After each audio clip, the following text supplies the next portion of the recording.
ప్రభునందు ప్రియులైన నా ఆత్మీయులందరికీ హృదయపూర్వక వందనాలు. మరొకసారి మీతో కలిసే అవకాశం దేవాదేవుడు నాకు ఇచ్చాడు. అందుని బట్టి ప్రభువుకు ఎంతగానో కృతజ్ఞతాస్తుతులు చెల్లిస్తున్నాను.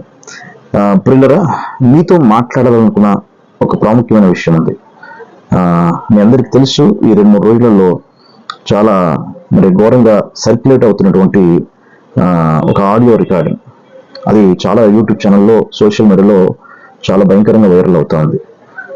అభినవ్ దర్శన్ గారికి ఫోన్ చేసి రాజు అనే ఒక వ్యక్తి మాట్లాడుతున్న ఒక ఆడియో రికార్డింగ్, అది భయంకరంగా సర్క్యులేట్ అవుతుంది.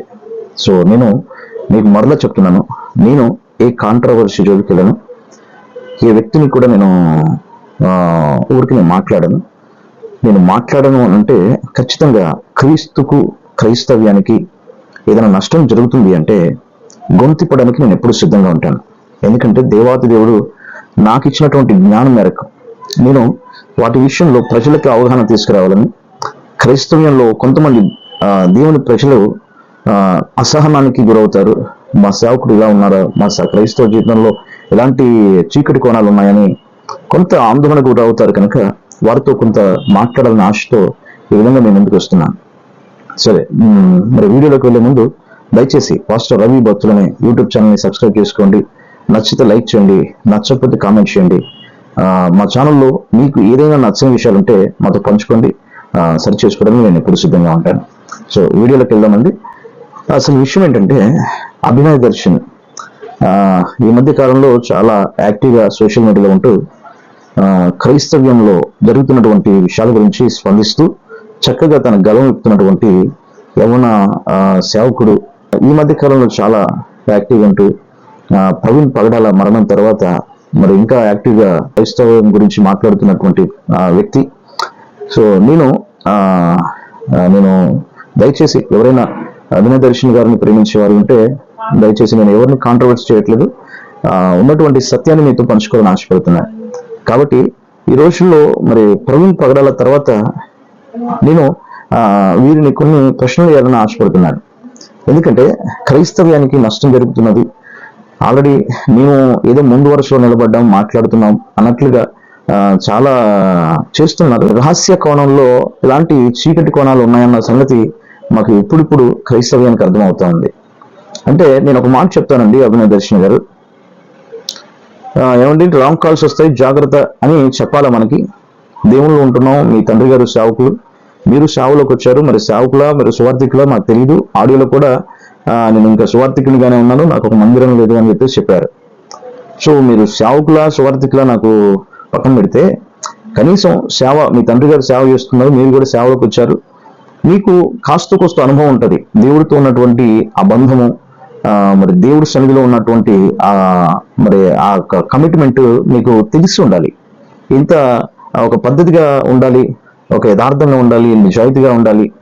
అలాంటి మీరు ఎవరో ఫోన్ చేసి అయ్యా ఇలా క్రైస్తవ్యాన్ని, సేవకుల్ని ఇబ్బంది పెట్టడానికి కొంతమంది మోసగాళ్ళు బయలుదేరారు, ఫోన్ చేస్తున్నారు, కాబట్టి మీరు జాగ్రత్తగా ఉండండి అని చెప్పాలా? అసలు సేవకుడు అంటేనే లోక ఆశలన్నీ విడిచిపెట్టి వచ్చినవాడు కదా, లోకంలో ఉన్న వాటి అన్ని పెంటగంచుకొని వచ్చిన వాళ్ళు కదా. దేవుని పని కోసం చేయాల్సిన మీరు, దేవుని పని చేయాల్సిన సేవకులుగా ఉన్నటువంటి మనము ఈ రీతిగా ఎవరో ముక్కు మొహం తెలియని వాడు, నా దగ్గర ఇంత ఆస్తి ఉంది, నా దగ్గర ఇంత డబ్బు ఉంది, మేము రాజకీయ పార్టీ పెట్టాలని అనుకుంటున్నాం, మేము కూడా సహకరిస్తాము అనగానే నీ ఆలోచన, నీ విధానము, నీ మాట తీరన్నీ మారిపోయాయంటే నీ భక్తి జీవితం ఎలాగ ఉన్నదో అర్థమవుతుంది. సేవకుడికి ఉండాల్సిన క్వాలిటీస్ ఇవి కావండి. అభినవ్ దర్శన్ గారు, మీతోనే నేను మాట్లాడుతున్నాను. సోషల్ మీడియాలో చాలా యాక్టివ్గా మాట్లాడతారు, చాలా హుషారుగా మాట్లాడతారు, చాలా ఎనర్జెటిక్ గా మాట్లాడతారు. అదేంటో నాకు తెలియదు. సో నిజ జీవితంలోకి వచ్చే వరకు కనీసం ముక్కు మొహం తెలియని ఆ పర్సన్తో మీరు మాట్లాడే విధానం అన్నా బాగుండాలి కదా. అసలు ఏదేదో టాపిక్ మాట్లాడుతున్నప్పుడు ఇదేదో కొంచెం ఇబ్బందికరంగా ఉంది అని ఆలోచించాలి కదా. ప్రతి విషయంలో కూడా మీరు ఆయనకు ఏకీభవిస్తూ మాట్లాడుతూనే ఉంది. నాకు ముఖ్యంగా బాధ పెట్టింది ఏంటంటే, ప్రవీణ్ పగడాల గారు మందు తాగుతారండి, మా సారు డేవిడ్ సార్ దగ్గర కూర్చొని సిట్టింగ్ వేస్తారండి అన్నప్పుడు మీరేమన్నారు? సార్ యాక్చువల్ గా ప్రవీణ్ పగడాల గారు యాక్చువల్ గా మా సార్కి తెలుసు సార్.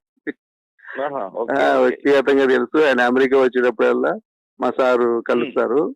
అమెరికా వచ్చినప్పుడల్లా సిట్టింగ్ వేస్తారు అక్కడ. మా సిట్టింగ్ ముందు అవుతుంటారు ఇద్దరు కూడా. మొన్న చనిపోక ముందు ఒకసారి ఇండియా వచ్చినప్పుడు కలిశారు బెంగళూరులో. నేను కూడా నాకు తెలుసు అండి, అది నాకు తెలుసు.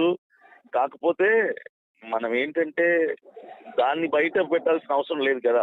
చిన్న చిన్న ఇష్యూ అనేది పర్సనల్. అవునవును.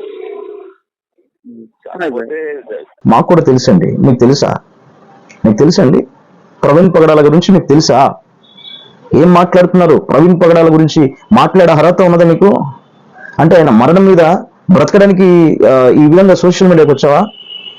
లేదంటే ఆ మరణం మీద ఈ ఒకేసారి పాపులర్ అవ్వడానికి, ఫేమస్ అవ్వడానికి ఈ రీతిగా సోషల్ మీడియాకి వచ్చావా? మాకు తెలుసండి ప్రవీణ్ పగడాల గారు తాగుతారు. ఏం మాట్లాడుతున్నావు? అంటే నీకు కెమెరా ఉంది కదా అని చెప్పేసి కెమెరా ముందు మాత్రం నిజాయితీపరుడిగా ఉన్నావు. ఆ తర్వాత ప్రవీణ్ పగడాల గారు తాగుతారంటే కనీసం మందు టాపిక్ వస్తుంది, ప్రవీణ్ పగడాల గారు ఆ టాపిక్ వస్తుందంటే మరి ఇంత సెన్సిటివ్ విషయాన్ని మనం ఎందుకు మాట్లాడాలి? ఏమండి, మనం పర్సనల్ గా కలుసుకున్నప్పుడు మాట్లాడదాంలే అండి అనొచ్చు కదా. అవునండి తాగుతారండి, ఎలా మాట్లాడుతావు, ఎలా డిసైడ్ చేస్తాను? ప్రవీణ్ పగడాల గారిని నువ్వు ఇంత హేళనగా అవమానంగా మాట్లాడతావా? ఎక్కడుంది నీ నిజాయితీ? అంటే క్రైస్తవ్యానికి అంటే మాట్లాడే విధానం బయట మాట్లాడేది వేరు, లోపల ఉండేది వేరా? నీ ద్వారా తెలుసుకున్నది ఏంటి? సమాజానికి ఏం చెప్పాలనుకుంటున్నాను? ప్రవీణ్ పగడాల జీవితాలు ఉన్నదా మన జీవితాలు? ప్రవీణ్ పగడాల లాగా బ్రతికి చూపిస్తారా మీరు? ఏమండి, సోషల్ మీడియాలో కొంత ఫేమస్ కాగానే వెంటనే మనకి ఏదో వచ్చేసినట్లుగా అంతమాత్రం దానికి మీరు సినిమాలలో ఉంటే అయిపోద్ది కదండి. హ్యాపీగా సినిమాల్లో యాక్షన్ చేసుకుంటూ ఈ మీకున్నటువంటి గాత్రాన్ని బట్టి చక్కగా సినిమాలలో యాక్షన్ చేసుకుంటూ బాగుండేది కదా భవిష్యత్తు.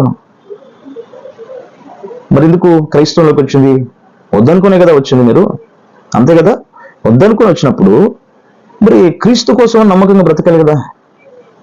అంటే పైన ఒకటి, కెమెరా ముందు ఒకటి, మన అంతరంగంలో ఒకట. ఏమండి, మాకు అసలు ఇబ్బంది ఏం లేదండి, రాజకీయంగా మాకు అసలు ఇబ్బంది ఏం లేదండి. ఎందుకంటే నాకు సొంత చర్చి కూడా లేదండి, నేను పాస్టర్ని కూడా కాదండి, సువార్థికుడినండి. నిన్ను ఎలా మాట్లాడుతున్నారండి? అంటే క్రీస్తు కోసం బ్రతకడానికి వచ్చావా, లేదంటే లోకంలో వేషధారి జీవితం జీవించడానికి వచ్చావా? నాకు అర్థం కావట్లా. అసలు ప్రవీణ్ పగడాల గురించి మాట్లాడే అర్హత నీకు ఎక్కడిది? ఏం మాట్లాడుతున్నావు? కనీసం ఆ వ్యక్తి ముక్కు మొహం తెలియని వ్యక్తి ఏదో డబ్బు ఎరా ఇస్తే